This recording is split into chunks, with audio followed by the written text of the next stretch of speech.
Bungalow number 17।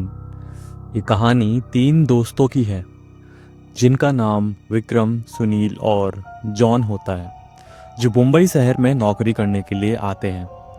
तीनों बचपन के दोस्त कुछ कर दिखाने का सपना लिए इस भीड़ भाड़ वाली जगह में अपना मुकाम पाने के लिए दर दर भटकते हैं। उन्हें कोई भी रास्ता नजर नहीं आता।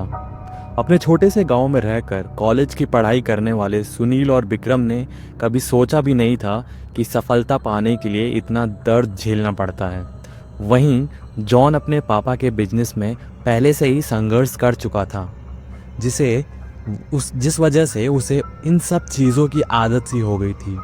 जॉन अच्छे से जानता था कि सफलता इतनी आसानी से नहीं मिलेगी, क्योंकि उसने अपने पापा को दिन रात मेहनत करते हुए देखा था।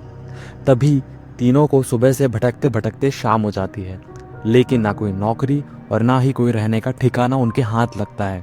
तीनों मायूस होकर एक छोटे से होटल में खाना खाते हैं। दरअसल उनके पास कोई खास पैसे भी नहीं होते। वो तो सिर्फ अपनी एक दो दिन की व्यवस्था बनाकर निकले थे। उन्हें लगा था कि आते ही उनके साथ कोई चमत्कार होगा और उनको नौकरी मिल जाएगी। तीनों एक बिल्डिंग के पास पहुंच जाते हैं। कुछ देर बाद सभी बिल्डिंग के गेट के पास बैठ जाते हैं। एक दो घंटा बैठे हुए गुजर जाते हैं, तभी बिल्डिंग के चौकीदार की नज़र उन पर पड़ती है और वो जोर की आवाज़ में उन्हें डांटते हुए कहता है, कौन हो तुम लोग, यहाँ क्यों बैठे हो? तीनों अजनबी शहर में किसी को पहचानते नहीं थे और ना ही उनका कोई ठिकाना है। तीनों अपनी जगह पर जल्दी खड़े हो जाते हैं और अपनी बात चौकीदार को बताते हैं। चौकीदार को तीनों की हालत देखकर उन पर तरस आता है।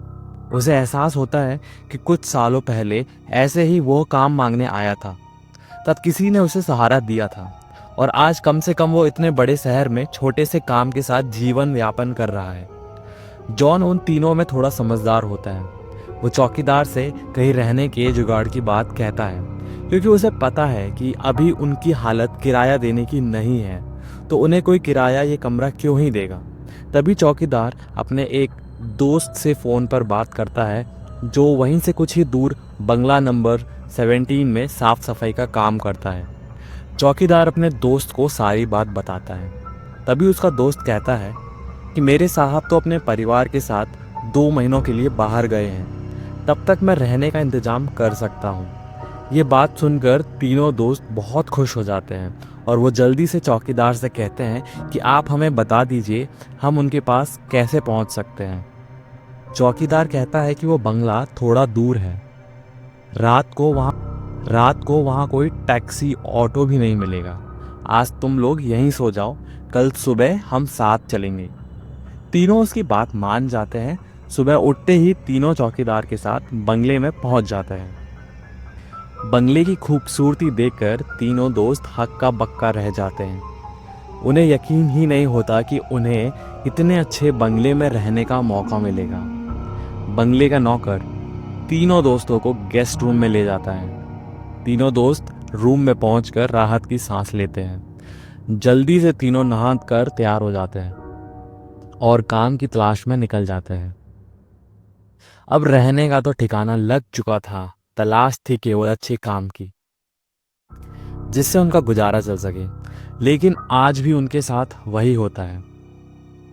सुबह से शाम हो जाती है, लेकिन तीनों हताश होकर अपने स्थान आ जाते हैं। नौकर तीनों के लिए खाने का इंतजाम करके रखता है, जिसे उन्हें बहुत ही राहत मिलती है। आज तीनों दोस्तों के लिए बंगले की पहली रात होती है। रात को 12 बजते ही अचानक विक्रम की नींद खुल जाती है और वो अपने आप को बंगले के तहखाने में पाता है, जहां पुराना सामान इकट्ठा करके रखा हुआ था।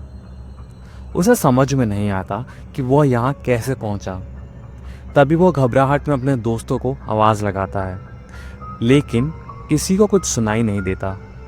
तभी उसके कानों में सब कुछ सुनाई देना बंद हो जाता है और सिर्फ एक औरत के रोने की आवाज़ आती है।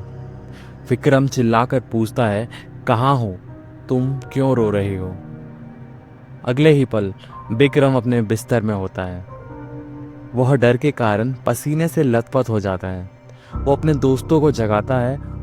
सुनील और जॉन दोनों उसकी बात का मजाक उड़ाते हैं। और कहते हैं तुमने कोई सपना देखा होगा, इस बंगले में तो हमारे अलावा कोई भी नहीं है।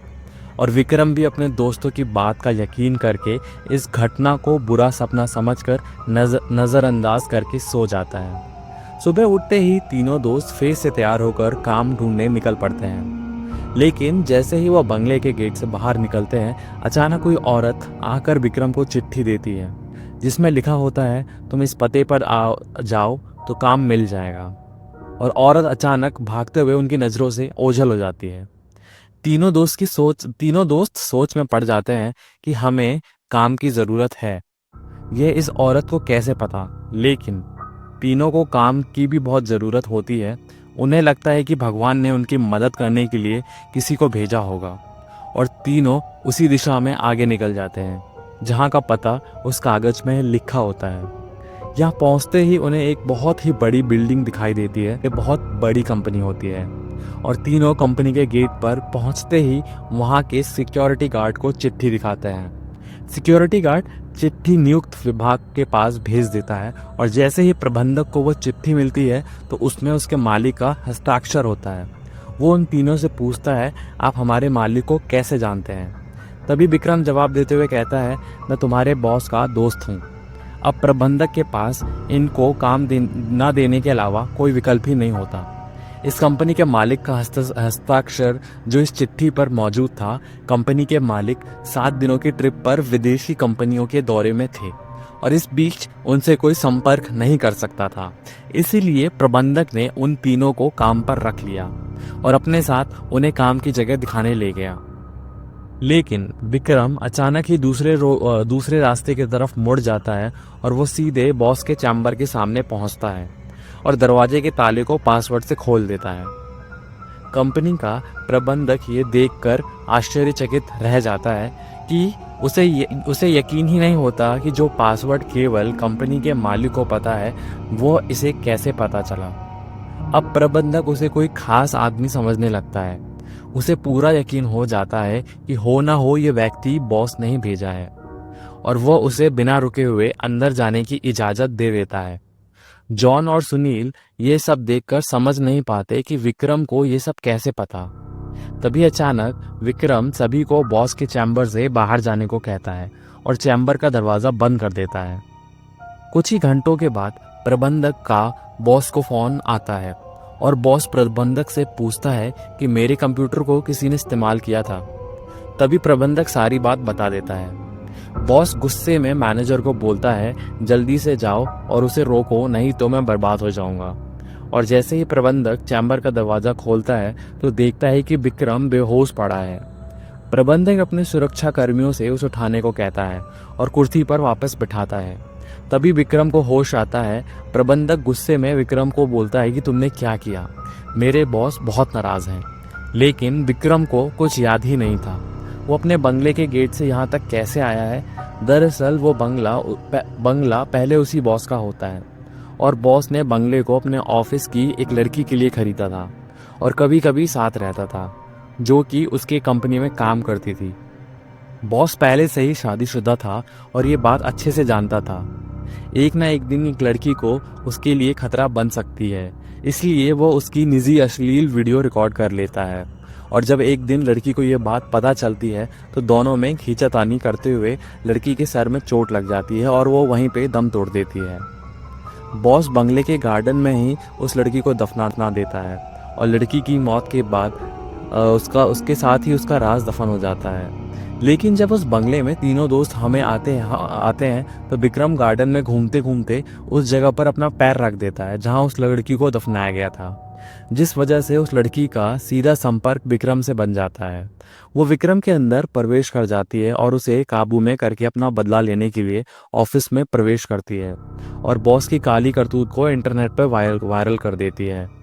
बॉस को विदेश से ही गिरफ्तार कर लिया जाता है। उसका काला चिट्ठा सबके सामने खुल जाता है और वो बेनकाब हो जाता है। उस लड़की के मरने के बाद भी अपना बदला ले लिया था, अब शायद उसकी आत्मा को शांति मिल जाएगी। तीनों दोस्त उस बंगले को बुरा सपना समझकर भूल जाते हैं और इस दर्दनाक भूतिया कहानी का अंत हो जाता है। मैं आशा करता हूँ आपको ये कहानी बेहद पसंद आई होगी। आपको ये कहानी कैसी लगी आप कमेंट में ज़रूर बताएं और ऐसे ही कहानियाँ सुनने के लिए आप हमारे चैनल को सब्सक्राइब करना ना भूलें। धन्यवाद।